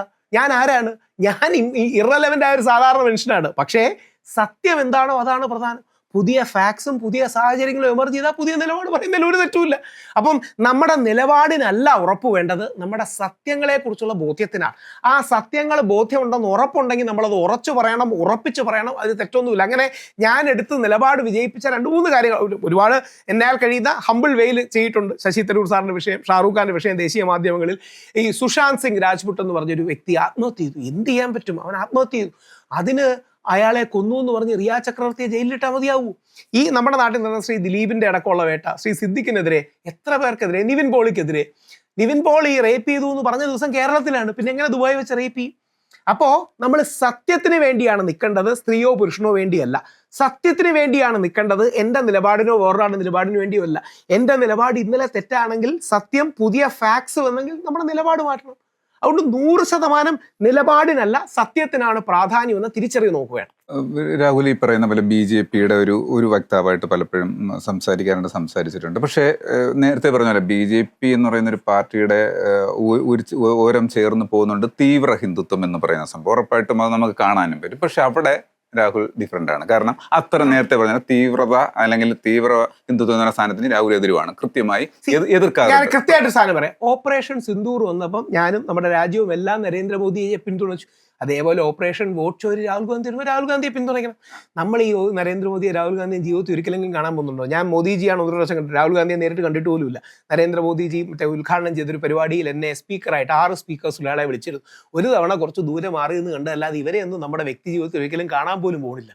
ഇവരെയൊക്കെ നമുക്ക് ടി വിയിലും മറ്റും കണ്ട് പരിചയമുള്ള ഇവരെ നമ്മൾ കാണാൻ പോലും പോണില്ല. അതുകൊണ്ട് അന്ധമായിട്ടൊരു നരേന്ദ്രമോദി ലോയലിറ്റിയോ അന്ധമായിട്ട് രാഹുൽ ഗാന്ധി ലോയലിറ്റിയോ വേണ്ട. ഇപ്പൊ രാഹുൽ ഗാന്ധിയെ വളരെ സപ്പോർട്ട് ചെയ്ത് ഞാൻ കുറെ വീഡിയോ ചെയ്തു. രാഹുൽ ഗാന്ധി കുറച്ചു കാലം മുമ്പ് നമ്മുടെ ശശി തരൂറിന്റെ പേര് വിദേശത്ത് പോകാൻ, ഇന്ത്യയെ റെപ്രസെന്റ് ചെയ്ത് കൊടുക്കാൻ കോൺഗ്രസിന്റെ ഭാഗത്തൊന്നുമില്ല. രാഹുൽ ഗാന്ധിയെ ശക്തമായി വിമർശിച്ചു. നമ്മുടെ ഒരു രാഷ്ട്രീയ പാർട്ടിക്ക് അടിയറ വെക്കേണ്ട കാര്യമില്ല. ഞാൻ ചോദിക്കാൻ വന്നത് അതാണ്. അപ്പോൾ അതായത് അതുകൊണ്ട് ശക്തമായിട്ട് തീവ്രതയ്ക്കെതിരെ എതിർക്കുന്നുണ്ട്. അപ്പോൾ സ്വാഭാവികമായിട്ടും BJP-യിൽ തന്നെ രാഹുലിന് തന്നെ ഒരു ചോദ്യചിഹ്നമായിട്ട് നിൽക്കും. ഇയാള് ഏതിന്റെ കൂടെയാണ് നിൽക്കുന്നത്, നമ്മളോടെയാണോ, അല്ലെങ്കിൽ എന്നൊരു സംശയം വരും. അപ്പൊ നാളെ പിന്നെ BJP എന്ന് പറയുന്ന പാർട്ടി അല്ലെങ്കിൽ രാഹുലിനെ പരിഗണിക്കാൻ എപ്പോഴെങ്കിലും മനസ്സിൽ ചിന്തിച്ചിട്ടുണ്ട്? എന്നെ അവർ പരിഗണിക്കുമായിരിക്കും ചിലപ്പോൾ. ഇനി ഒരു പക്ഷേ അങ്ങനെ ഇനി അങ്ങോട്ട് പോകുമ്പോൾ പരിഗണിക്കുന്ന സാധ്യത കുറച്ച് കുറയാനും സാധ്യതയുണ്ടെന്ന് ഇപ്പോഴുള്ള ചർച്ചയിൽ കാണാനും പറ്റും. അതിനെങ്ങനെയാ കാണുന്നത്? ആര് പരിഗണിച്ചാലും ഇല്ലെങ്കിൽ നമുക്ക് സ്വന്തമായിട്ട് ജോലിയും ജീവിതവും ഒക്കെ ഉണ്ടെങ്കിൽ ഇവരെ ആരെയും ചാരി നീക്കേണ്ട ആവശ്യം നോക്കില്ല. നമ്മൾ ആകെ കുറച്ചു കാലമായി ലോകത്ത് ജീവിക്കുന്നത്. അവിടെ നമ്മൾ വിശ്വസിക്കുന്ന രീതിയിൽ ലോകത്തെ നന്നാക്കും എന്ന് പറഞ്ഞ് നമുക്ക് പോയാൽ എന്താ നഷ്ടം? ഇപ്പൊ സുരേന്ദ്രൻജി ശബരിമലയ്ക്ക് വേണ്ടി ശക്തമായി പോരാടി അദ്ദേഹത്തെ ബഹുമാനിക്കുന്നു. അതേ സുരേന്ദ്രൻജിയാണ് മലപ്പുറത്തെക്കുറിച്ച് ഒരു തത്വദീക്ഷയില്ലാതെ കള്ളം പറയുന്നത്. മലപ്പുറത്ത് നമ്മുടെ നോമ്പ് കാലത്ത് പോയ ഹിന്ദു കുട്ടികൾ പട്ടിണിയാണെന്നൊക്കെ പറയുന്നത് കള്ളമാണെന്ന് എല്ലാവർക്കും, സുരേന്ദ്രൻജിക്ക് പോലും അറിയില്ലേ. ബാക്കി ആൾക്കാർ പോട്ടെ, സുരേന്ദ്രൻജിക്ക് പോലും അറിയില്ലേ. നമ്മുടെ വെള്ളാപ്പള്ളി നടേശൻ സാറ് മലപ്പുറത്തെ ആൾക്കാർക്ക് ഓക്സിജൻ കിട്ടാൻ ബുദ്ധിമുട്ടുണ്ട്, ശ്വസിക്കാൻ ബുദ്ധിമുട്ടുണ്ടെന്ന് പറയുമ്പോൾ മലപ്പുറത്തെ ആൾക്കാർ വിശ്വസിക്കാതെയാണ് ജീവിക്കുന്നത്. ഇത് പറയുന്നതിന്റെ റീസൺ എന്താ അറിയോ? അതാണ് നേരത്തെ പറഞ്ഞത്. വിഘടിച്ച് കിടക്കുന്ന നായരെ, ഈഴവനെ, പുലയനെ, പറയനെ, ധീവരനെ, വെള്ളാളനെ, ബ്രാഹ്മണനെ, ക്ഷത്രിയനെ, ദളിതനെ, അമ്പലവാസിയെ, ആദിവാസിയെ, കായസ്ഥനെ അല്ലെങ്കിൽ പിള്ളയെ, ഇവരെ എല്ലാം കൂടെ ഒരുമിപ്പിക്കാൻ ഒരു പൊതു ശത്രുവിനെ ഉണ്ടാക്കാനുള്ള സൈക്കോളജിക്കൽ ശ്രമമാണ്. അതായത് അവൻ വരുന്നു, അവൾ അല്ലെങ്കിൽ അവർ വരുന്നു, നമ്മളെ ഇല്ലാതാക്കുന്നു, ഇനി നമ്മൾ ഒന്നിക്കണം എന്ന നരേറ്റീവ് ഉണ്ടാക്കാനുള്ള കള്ളത്തരങ്ങളാണ്. യഥാർത്ഥത്തിൽ ഹിന്ദു സമൂഹത്തിന് വേറെ പ്രശ്നങ്ങളുണ്ട്. പെട്ടെന്ന് ഞാൻ പറയാം. ഹിന്ദു സമൂഹത്തിന്റെ പ്രശ്നങ്ങൾ എന്ന് പറഞ്ഞാൽ ഏറ്റവും കൂടുതൽ ആത്മഹത്യകൾ നടക്കുന്നത് നമ്മുടെ ഹിന്ദു സമൂഹത്തിലാണ്. 80% ആത്മഹത്യ 50-55% ഹിന്ദു സമൂഹത്തിലാണ് നടക്കുന്നത്. റഫറൻസ് ഡോക്ടർ സിബി മാത്യൂസ്, മലയാളി ഇങ്ങനെ മരിക്കണമോ. സിബി മാത്യൂസ് കേരള പോലീസിന്റെ DGP ആയിരുന്നു, വിവരാവകാശ കമ്മീഷണറായിരുന്നു. 83% ആൽക്കഹോളിസം അഥവാ മദ്യാസക്തിയിൽ ഉണ്ടാകുന്ന രോഗങ്ങളടക്കം ഉണ്ടാകുന്നത് ഹിന്ദുക്കളിലാണ്. ഇതും സിബി മാത്യു സാറിന്റെയും NCRBയുടെയും റിപ്പോർട്ട്സിന്റെ റെഫറൻസ്. ഏറ്റവും കൂടുതൽ കുടുംബ തകർച്ചകൾ നടക്കുന്നത് നമ്മുടെ ഹിന്ദു സമൂഹത്തിലാണ്. കൗതുകമുള്ളൊരു കാര്യം പറയാം. നട തെള്ളുക എന്നൊരു കാര്യം കേട്ട് കാണും. പ്രായമായ അച്ഛനെയും അമ്മയും നമ്മുടെ അമ്പലത്തിൽ കൊണ്ട് തെള്ളുക എന്നാണ് അർത്ഥം. എപ്പോഴെങ്കിലും പള്ളി തെള്ളുക എന്ന് കേട്ടിട്ടുണ്ടോ? 99% ഇല്ല, 1% അവരുടെ ഇടയിലും കാണും, ക്രിസ്ത്യാനികളും മുസ്ലിങ്ങളുടെയും കാണും. പക്ഷേ 99% ഈ നടതെള്ളുക നമ്മുടെ ഇടയിലാണ്. നമ്മൾ ഹിന്ദുക്കളുടെ കുടുംബ തകർച്ചയും കുടുംബ സംവിധാനങ്ങളുമാണ് പ്രശ്നം. ഞാൻ സ്ഥിരം നോർത്ത് ഇന്ത്യയിൽ പോയി ചോദിക്കുന്നൊരു ചോദ്യമുണ്ട്. ഹിന്ദുക്കൾ ഏറ്റവും ബുദ്ധിമുട്ട് അനുഭവിക്കുന്ന ഒരു ജില്ല കേരളത്തിലുണ്ട്. ഹിന്ദുക്കൾ ഏറ്റവും ബുദ്ധിമുട്ടുണ്ടായിരിക്കുന്ന ജില്ല കേരളത്തിലുണ്ട്. ഏതാണെന്ന് പറയാവോ? ഇപ്പം BJP-യിലും 2 തരം ആൾക്കാരുണ്ട്. അവിടുത്തെ ഹിന്ദുത്വവാദികൾ 2 തരം ആൾക്കാരുണ്ട്, മൃദുവും കുറച്ച് ഹാർഡും. മൃദു ആൾക്കാർ ഒന്ന് ചിരിച്ചിട്ട് മലപ്പുറം എന്ന് മനസ്സിൽ ഉദ്ദേശം ഒന്ന് ചിരിക്കും. തീവ്ര സ്വരക്കാർ കുറച്ചുകൂടെ കടുപ്പത്തിൽ മലപ്പുറം എന്ന് പറയും. ഞാൻ പറയാം അല്ല, മലപ്പുറത്തിന് യാതൊരു പ്രശ്നവുമില്ല. യഥാർത്ഥത്തിൽ ഹിന്ദുക്കൾ ഇന്ത്യയിൽ ഏറ്റവും ബുദ്ധിമുട്ട് അനുഭവിക്കുന്ന ജില്ലകളിലൊന്ന് പത്തനംതിട്ടയാണ്. പത്തനംതിട്ട ഓരോ വർഷവും കാട് കയറിക്കൊണ്ടിരിക്കുകയാണ്. കുമ്പനാട് പ്രേത നഗരമായി മാറിക്കൊണ്ടിരിക്കുകയാണ്. കൊല്ലത്താണ് ഇന്ത്യയിലെ ഏറ്റവും കൂടുതൽ ആത്മഹത്യ നടക്കുന്ന സ്ഥലങ്ങളിലൊന്ന്. Kollam is the suicide capital of India എന്ന് പറഞ്ഞ് പല ലേഖനങ്ങളും തന്നെയുണ്ട്. അവിടുത്തെ ഹിന്ദുക്കളും വിശിഷ്യ സവർണ ഹിന്ദുക്കളും നായന്മാരുമാണ് കൂടുതൽ ആത്മഹത്യ ചെയ്യുന്നത്. എല്ലാവരിലും ഉണ്ട്, എന്നാൽ ഇവരിലാണ് കുറച്ച് കൂടുതൽ. ഏറ്റവും കൂടുതൽ കുടുംബ തകർച്ചകൾ നടക്കുന്നതും കുടുംബ കോടതികൾ നടക്കുന്നതും ഈ തിരുവിതാംകൂർ എന്ന് പറയുന്ന ഈ തിരുവനന്തപുരം ടു കൊച്ചി ഭാഗങ്ങളിലാണ്. എന്തൊക്കെ പ്രശ്നങ്ങൾ നമ്മുടെ ഇടയിലുണ്ട്. അപ്പോഴാണ് മലപ്പുറത്ത് ഇല്ലാത്ത ഓക്സിജനെ തപ്പി പോകുന്നത്. മലപ്പുറത്ത് ഈ പ്രശ്നങ്ങൾ അഡ്രസ്സ് ചെയ്യുന്നില്ല. പകരം ഒരു മുസ്ലിം വിരോധത്തിന്റെ പേരിൽ നമ്മൾ നമ്മളെ തന്നെ കൺസോൾഡേറ്റ് ചെയ്യാൻ നോക്കുകയാണ്. ഇനി 2 കാര്യങ്ങളാണ്. ഒന്ന്, ഇത് ദൈവികമായി തെറ്റാണ്, ധാർമ്മികമായി തെറ്റാണ്, മതസൗഹാർദ്ദപരമായ തെറ്റാണ്, കോൺസ്റ്റിറ്റ്യൂഷനിലും തെറ്റാണ്. ഇനി മറ്റൊരു കാര്യം കൂടെ പറയാം. ഇത് ഇങ്ങനെ ചെയ്യുന്നവരോടാണ്. ഇത് പ്രാക്ടിക്കലി നടക്കുകയും ചെയ്യരുത്, നടക്കത്തുമില്ല. നാളെ ഒരു മുസ്ലിം ലീഗുകാരൻ ചിരിച്ചുകൊണ്ട് നമ്മുടെ ശ്രീകൃഷ്ണ ജന്മാഷ്ടമിക്ക് ഓക്കെ എന്ന് പറഞ്ഞാൽ നമ്മുടെ ഈ കൂടുള്ള വർഗീയവാദികളെ കണ്ടോ എന്നല്ല മുസ്ലിം ലീഗുകാരെന്ന് പറഞ്ഞാൽ അവളോട് പോവുകയും ചെയ്യും. അത് തെറ്റൊന്നുമല്ല, മുസ്ലിം ലീഗുകാർ ആ നന്മയുള്ളവരാ. അതുകൊണ്ടാണ് നമ്മുടെ ശബരിമല പ്രക്ഷോഭം നടന്നപ്പോൾ മുസ്ലിം ലീഗിന്റെ ആൾക്കാർ അവരുടെ പച്ചക്കൊടി പിടിച്ച് റോഡിൽ ഇറങ്ങി വന്ന് നമുക്കെല്ലാം ഐക്യദാർഢ്യവും മറ്റും തന്നു. അതാണ് മുസ്ലിം ലീഗുകാരെ കമ്മ്യൂണിസ്റ്റുകാർ കളിയാക്കുന്നത്. മറ്റേ നാമം ജപിക്കാൻ പോയവർക്ക് നാരങ്ങ കലക്കി കൊടുത്തവരാണെന്ന് പറഞ്ഞ് പറയുന്നത്. സത്യമാണ്, ആ നാരങ്ങയുള്ളവർ കലക്കി തന്നു, അത് അവരുടെ നന്മയാണ്. അവിടെയാണ് നമ്മൾ എടുക്കേണ്ട ലൈനെ മതേതരത്വം വേഴ്സസ് വർഗീയതയല്ല. നമ്മൾ എടുക്കേണ്ട ലൈൻ മതസൗഹാർദ്ദം പ്ലസ് ബഹുസ്വരതയാണ്. മതേതരത്വം എന്ന് പറഞ്ഞാൽ മതം വേണ്ട, സമുദായം വേണ്ട, സ്വത്വം വേണ്ട എന്ന് പറയുന്ന ഒരു ലൈനാണ് നെഹ്റൂവിയൻ സെക്യുലറിസം. വർഗീയത എന്ന് പറഞ്ഞാൽ മുസ്ലിങ്ങൾ കൊള്ളൂല, ക്രിസ്ത്യാനികൾ കൊള്ളൂല, നമ്മൾ ഹിന്ദുക്കൾ എന്ന് പറയുന്ന ഒരു ലൈനാണ് വർഗീയത. ഇത് രണ്ടുമല്ല, ഇതിൻ്റെ ഇടയ്ക്ക് ഒരു ഗാന്ധിയൻ മതസൗഹാർദ്ദമുണ്ട്. അറിയുമ്പം പല ആൾക്കാർക്കും അത്ഭുതവും തോന്നും, ഗാന്ധിജി സെക്യുലർ ആയിരുന്നില്ല, ഗാന്ധിജി മതേതരവാദിയല്ല, ഗാന്ധിജി മതസൗഹാർദ്ദവാദിയായിരുന്നു. അതായത് ഇന്ന് ഈ എമ്പുരാൻ കണ്ടോ, എമ്പുരാനിൽ ഒരൊറ്റ ഡയലോഗാണ് സെൻസർ ബോർഡ് കട്ട് ചെയ്യാൻ പറയുന്നത്. ഒരൊറ്റ ഡയലോഗേ, അതായത് ഈ വിവാദം ഉണ്ടാകുന്നതിന് മുമ്പ് സെൻസറിന് പോയപ്പം ഒരൊറ്റ ഡയലോഗേ കട്ട് ചെയ്യാൻ പറയുന്നുള്ളൂ. ആ ഡയലോഗ് മുന്നയോട് നമ്മുടെ ബാബു ബജറംഗി മുന്നേ എല്ലാവരുടെയും ഫ്രണ്ട് ഇൻട്രൊഡ്യൂസ് ചെയ്യുമ്പം പറയും, ഇന്ത്യയുടെ കൊടി കണ്ടിട്ടുണ്ടോ, കാവി വെള്ള പച്ച, അതിൽ പച്ച എനിക്ക് ഇഷ്ടമല്ല. ഈ ഡയലോഗ് മാറ്റിയാണ് അവിടെ കൊണ്ടുവന്നത്. മറ്റേ ലൈറ്റ് വെള്ള പച്ച എന്ന് പറഞ്ഞ് ചെറുതായിട്ട് മാറ്റി. ഈ എമ്പുരാനിൽ മുരളി ഗോപി എന്ന മഹാബുദ്ധിമാൻ എഴുതി വെച്ചിരിക്കുന്നത് 100% സത്യമാണ്. യഥാർത്ഥത്തിൽ തീവ്ര ഹിന്ദുത്വവാദികൾക്ക് ഈ പച്ചയെ ഇഷ്ടമല്ല. അപ്പം പച്ച ഇത് മതേതരത്വത്തിന്റെ കൊടിയാണെന്നല്ല നമ്മൾ പറയേണ്ടത്. തീവ്ര ഹിന്ദുത്വവാദികൾക്ക് ഒരു വലിയ പരിധിവരെ മതേതരത്വത്തോട് വിരോധമൊന്നുമില്ല, പകരം അവർക്ക് മുസ്ലിങ്ങളോടാണ് വിരോധം. അപ്പം നമ്മൾ ചെയ്യേണ്ടത് എന്താ, ഇനി അങ്ങക്ക് അറിയാമെന്നറിയില്ല, ഗോഡ്സെ ഗാന്ധിജിയെ കൊല്ലാൻ പറയുന്ന കാരണങ്ങളിൽ ഒന്ന് ഇത് കാവി പതാക ത്രിവർണ്ണ പതാക ആക്കി എന്നുള്ളതാണ്. അതായത് ഇന്ത്യയുടെ ചരിത്രത്തിന്റെ ആവേശോജ്വലമായ ഏഴൊന്ന് ആലോചിക്കണം. 1931 ഓഗസ്റ്റ്, ഞാൻ ഡോക്യുമെന്റിന്റെ ഇരിപ്പുണ്ട്. 1931-32 കാലഘട്ടത്തിൽ അന്നത്തെ ദേശീയ പ്രസ്ഥാനം കോൺഗ്രസ്സുകാർ ഒരു ഫ്ലാഗ് കമ്മിറ്റി ഉണ്ടാക്കും, ഇന്ത്യയുടെ ഫ്ലാഗ് എങ്ങനെ ഇരിക്കണമെന്ന്. അപ്പൊ അതുവരെ ഇതുപോലെ ത്രിവർണ്ണ പതാകയാണുള്ളത്. ആ 7 അംഗ കമ്മിറ്റിയിൽ നെഹ്റുജി ഉണ്ട്, മുസ്ലിം സമൂഹത്തിന്റെ നേതാവായ മൗലാന അബുൽ കലാം ആസാദ് ഉണ്ട്. അവരവസാനം തീരുമാനിക്കും നമുക്ക് ത്രിവർണ്ണ പതാക വേണ്ട, കാവി പതാക മാത്രം മതി. എൻ്റെ സാധനം ഇരിപ്പുണ്ട്, ഞാൻ എൻ്റെ സാധനമായിട്ട് തന്നെ ഇരിപ്പുണ്ട്. ഞാൻ വേണമെങ്കിൽ ഒറ്റ സെക്കൻഡ് ഒന്ന് നിങ്ങൾ വെച്ചോ, ഞാൻ കാണിച്ചു തന്നെ തരാം. കാര്യം ഇത് അന്ന് കോൺഗ്രസ്സുകാർ തീരുമാനിക്കും ഈ കാവി പതാക മാത്രം മതി എന്ന്. ആര് തീരുമാനിക്കും? നെഹ്റുജി തീരുമാനിക്കും, മൗലാന അബുൽ കലാം ആസാദ് തീരുമാനിക്കും. മൗലാന അബുൽ കലാം ആസാദിന്റെ മനസ്സിലൂടെ അപ്പം പോയ എന്തായിരിക്കും എന്നറിയാമോ? ത്രിവർണ്ണ പതാക വേണ്ടെന്ന് പലരും പറയുന്നെങ്കിൽ വേണ്ട, കാവി എങ്കിൽ കാവി, നമുക്ക് ഒരുമിച്ച് നിൽക്കാം. ഇതാണ് ആ നല്ല മുസൽമാന്റെ മനസ്സിൽ പോയെന്ന കാര്യത്തിൽ 100% നമുക്ക് ഉറപ്പിക്കാം. എന്നിട്ട് ഗാന്ധിജി അടക്കം റെപ്രസെന്റ് ചെയ്യാൻ ഒരു ചർക്ക, ഈ ഫ്ലാഗ് മതി എന്ന് കോൺഗ്രസ്സുകാര് ഔദ്യോഗികമായി, ഇത് ചുമ്മാ പറച്ചില്ലല്ല, എൻ്റെ ഡോക്യുമെന്റ് ഇരിപ്പുണ്ട്, ഇതാണ് അല്ല ഇതല്ല എൻ്റെ കാണും, ഞാൻ എവിടെയോ, അതായത് ഒരു ഡോക്യുമെന്റ് ആയിട്ട് അവർ എഴുതി ഇറക്കും. അതിനെ ഫ്ലാഗ് കമ്മിറ്റി റിപ്പോർട്ട് എന്നാണ് വിളിക്കുക. ഇതിനെ ഒറ്റയ്ക്ക് എതിർത്ത് തോൽപ്പിക്കുന്നത് മഹാത്മാഗാന്ധിയാണ്. എന്നിട്ട് മഹാത്മാഗാന്ധി പറയും, ഈ 1921 ഇതായിരുന്നു ആദ്യ നിറമുള്ള ഫ്ലാഗ്. പിന്നീട് ഇതിലേക്ക് വരുന്നതിന് മുമ്പാണ് ഇതിലേക്ക് പോകുന്നത്. മഹാത്മാഗാന്ധി പറയും, എനിക്ക് പറ്റില്ല, 3 നിറങ്ങൾ വേണം. എന്നിട്ട് മൗലാന അബുൽ കലാം ആസാദ് എന്ന മുസ്ലിമിന് കാവി മാത്രം മതിയായിരിക്കും, പക്ഷേ എനിക്ക് വെള്ളയും പച്ചയും വേണം. അങ്ങനെയുള്ളതാണ് ഇന്ത്യയുടെ ബഹുസ്വര ഫ്ലാഗ്. ഇതാണ് ഇന്ത്യയുടെ മഹത്വം. അതായത് ഈ കൊടിയുടെ ചരിത്രം പോലും ഒരു മുസൽമാന്റെ വിട്ടുകൊടുക്കാനുള്ള മനോഭാവവും പറ്റില്ല, ബഹുസ്വരത വേണം എന്ന് പറയുന്ന ഗാന്ധിയൻ നിശ്ചയദാർഢ്യവുമാണ് നമ്മുടെ കൊടിയിൽ കാണുന്നത്. ഇത് അങ്ങോട്ടും ഇങ്ങോട്ടും കാണാം. ഇത് പണ്ട് വലിയൊരു സംഭവം ആയിരുന്നില്ല, ഇപ്പോഴാണത് വലിയൊരു സംഭവം ആകുന്നത്. പണ്ട് ഇറ്റ്സ് എ നോർമലാണ്, നമ്മുടെ നാട്ടിൽ നോർമലാണ്. അയ്യപ്പനും ബാവരും പറയുന്ന പോലെയാണ്. നിങ്ങൾ പല ആൾക്കാരും എന്നെ ആദ്യകാലത്ത് വിമർശിക്കാറുണ്ടായിരുന്നു, നല്ല വിശ്വാസികൾ തന്നെ.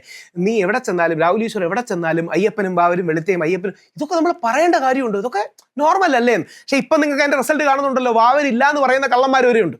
വാവരില്ലാന്ന് ഉളുപ്പില്ലാതെ പച്ചക്കള്ളം, അതായത് കണ്ണിന്റെ മുമ്പിൽ വാവർ സ്വാമിയുടെ നടയിരിപ്പുണ്ട്, വേറെ എവിടെയല്ല. ആലങ്കാരികമായി ആകാശത്ത് നിൽക്കുന്ന ദർശനമൊന്നുമല്ല. ശബരിമല ക്ഷേത്രത്തിനുള്ളിൽ വാവർ സ്വാമിയുടെ നടയും അവിടെ മുസ്ലിം സമൂഹത്തിലെ ആൾക്കാരും അവരുടെ പ്രാർത്ഥനായിരിപ്പുണ്ട്. എന്നിട്ടത് വാവരല്ല, വാപുരനാണെന്ന് പച്ചക്കള്ളം പറയാൻ മടിയില്ലാത്ത ആൾക്കാർ ഇരിപ്പുണ്ട്. ഇതുകൊണ്ടാണ് ഞാനൊക്കെ വർഷങ്ങളായി പറയുന്നത്, അത് വാവരാണ്, അത് ഈ വാപുരൻ എന്ന കള്ളം പറയേണ്ട, അലിയുടെയും പാത്തുമ്മയുടെയും മോനാണ് എന്ന് പറയുന്നതിൻ്റെ റീസൺ ഇതാണ്, ചരിത്രത്തിലെ സത്യം. അപ്പൊ ഈ തീവ്ര ഹിന്ദുത്വവാദികൾക്കൊരു ആത്മീയ ശൂന്യതയാണ്.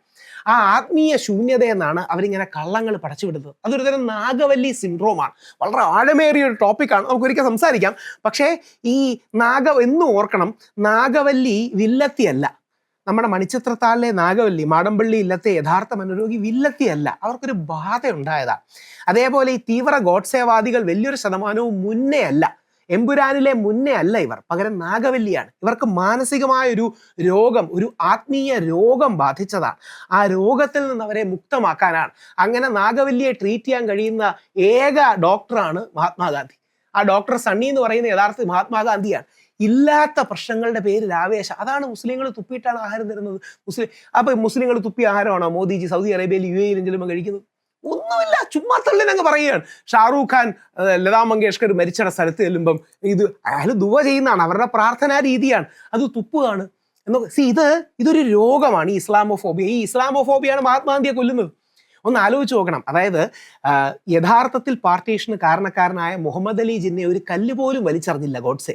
പക്ഷേ യഥാർത്ഥത്തിൽ പാർട്ടീഷനെ എതിർത്ത് ഇന്ത്യയും പാകിസ്ഥാനെയും വിഭജിച്ച് പോകാതെ ഒരുമിച്ച് നിർത്തിയ മഹാത്മാഗാന്ധിയാണ് കൊല്ലാൻ തീരുമാനിക്കുന്നത്. റീസൺ എന്താ? ഗോഡ്സെക്ക് അറിയാം ഗാന്ധിജി മരിക്കുകയാണെങ്കിൽ ഹിന്ദു മുസ്ലിം കലാപങ്ങൾ സ്വാഭാവികമായിട്ട് ഉണ്ടായിക്കോളും. ഗോഡ്സെ പിന്നെ ഗാന്ധിജിയുടെ മകനോട് സ്റ്റേഷനിൽ വെച്ച് പറഞ്ഞിട്ടുണ്ടായിരുന്നല്ലോ, അതായത് എനിക്ക് നിങ്ങളുടെ ഫാദറിനോട് വ്യക്തിപരമല്ല, അതൊരു പൊളിറ്റിക്സ് ആണ് എന്ന്. ആ പൊളിറ്റിക്സ് തീവ്രവാദമാണ്, ആ പൊളിറ്റിക്സ് ഭീകരവാദമാണ്, ആ പൊളിറ്റിക്സ് ഗോഡ്സെയുടെ ആത്മീയ ശൂന്യതയെന്ന് വരുന്നതാണ്. ഗോഡ്സെയുടെ തീവ്ര അതിനെ കമ്മ്യൂണിസ്റ്റുകാർ വിളിക്കുന്ന സവർണ ഹിന്ദു ബ്രാഹ്മണിക്കൽ ഷോവനിസം എന്നാണ്. ബ്രാഹ്മണിക്കൽ എന്ന വാക്ക് ഇപ്പം കമ്മ്യൂണിസ്റ്റുകാർ നല്ലതായിട്ട് വിളിക്കാറില്ല, പകരം അവർ ഈ സവർണ ഫാസിസം എന്ന് വിളിക്കും. എന്ത് പേര് വിളിച്ചാലും കുഴപ്പമില്ല. അപ്പം ഇത് ഇന്ത്യയുടെ ആത്മാവിനെ ബാധിച്ച ക്യാൻസറാണ് ആ ഗോഡ്സെ വാദം. ആ ഗോഡ്സെ വാദത്തെ നന്നാക്കുകയാണ് ചെയ്യേണ്ടത്. അതും കൂടെ പറഞ്ഞ് അവസാനിപ്പിക്കാം. എങ്ങനെ നന്നാക്കാം? 1944 ഗോഡ്സെ ഗാന്ധിജിയെ കൊല്ലാൻ വരുന്നുണ്ട്. 1948 44 അന്ന് ഗാന്ധിജിയെ കൊല്ലാൻ കത്തിയുമായിട്ട് വന്ന ഗോഡ്സെ, അന്ന് പാർട്ടീഷനില്ല, അന്ന് ബാക്കി കാര്യങ്ങളൊന്നുമില്ല. ഗോഡ്സെയുടെ മനസ്സിലെ ഇസ്ലാമോഫോബിയാണ് കാരണം, ഗാന്ധിജിയാണ് ഹിന്ദു മുസ്ലിം ഐക്യം ഒരുമിപ്പിക്കുന്നതിൻ്റെ കാരണം. അപ്പം ഗോഡ്സെ ഗാന്ധിജിയെ കൊല്ലാൻ കത്തിയുമായി വരുമ്പോൾ ആൾക്കാർ പിടിച്ചു മാറ്റും. അപ്പം പോലീസ് സ്റ്റേഷനിൽ ഏൽപ്പിക്കാൻ തുടങ്ങും. അപ്പം ഗാന്ധിജി പറയും, പോലീസ് സ്റ്റേഷനിലൊന്നും ഏൽപ്പിക്കേണ്ട, അടുത്താണ്, നിനക്ക് എന്നോട് എന്തോ അഭിപ്രായ വ്യത്യാസമുണ്ട്, അതുകൊണ്ടാണല്ലോ നീ എന്നെ കൊല്ലാൻ വന്നത്. നീ എൻ്റെ കൂടെ സേവാഗ്രാം ആശ്രമത്തിൽ 8 ദിവസം താമസിക്കും, നമുക്ക് സംസാരം ശരിയാക്കാം. തന്നെ കൊല്ലാൻ വന്ന ആളോട് തന്നോട് സംസാരിക്കാൻ അഭ്യർത്ഥിച്ച മഹാത്മാഗാന്ധിയാണ് മുമ്പോട്ട് പോകാനുള്ള വഴി. അങ്ങനെ ഇവരെ നന്നാക്കി എടുക്കാതെ വേറെ വഴിയില്ല. ഈ ഗോഡ്സേവാദികൾ ഇല്ലാത്ത പ്രശ്നത്തിന്റെ പേരിലാണ് അടിയുണ്ടാക്കുന്നത്. ഇതൊക്കെ ഇമാജിനറി പ്രശ്നങ്ങളാണ്, ഇങ്ങനത്തെ പ്രശ്നങ്ങളൊന്നുമില്ല. ഇല്ലാത്ത കാര്യങ്ങളുടെ പേരിൽ അടിയുണ്ടാക്കുന്ന ഇവരെ നന്നാക്കുകയാണ് നമ്മുടെ ലക്ഷ്യം. അതിനുവേണ്ടി നമുക്ക് ശ്രമിക്കാം.